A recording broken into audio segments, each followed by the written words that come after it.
ایک بھیڑیا بہت دبلا پتلا تھا. ایک دفعہ وہ سڑک کے کنارے جا رہا تھا. 2-3 روز سے اسے کچھ کھانے کو نہ ملا تھا, اس لیے بھوک سے اس کا برا حال ہو رہا تھا.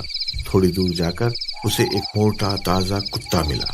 کتے نے بھیڑیے کو دیکھ کر کہا, کہو بھائی بھیڑیے, مزاج تو اچھا ہے, تم اس قدر دبلے کیوں نظر آتے ہو؟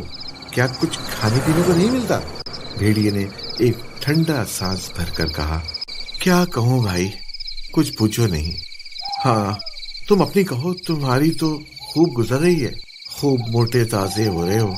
معلوم ہوتا ہے روز عمدہ کھانوں پر ہاتھ مارتے ہو. کیوں, ہے نا ٹھیک بات؟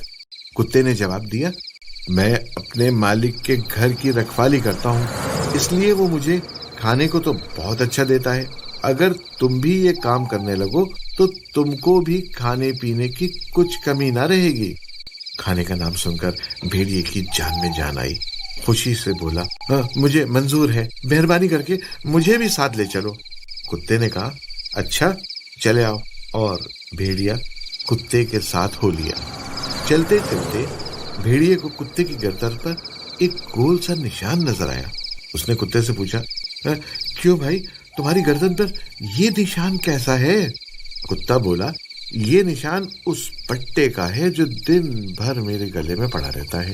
دن میں مجھے زنجیر سے باندھ دیا جاتا ہے, مگر میں رات کو کھلا پھرتا ہوں. آؤ, سوچتے کیا ہو, اب گھر تھوڑے ہی دور تو رہ گیا ہے. بھیڑیے نے کہا, نہ بھائی, مجھے یہ کام پسند نہیں. میں آزادی کی خوشی کو بھوک کی تکلیف سے اچھا سمجھتا ہوں.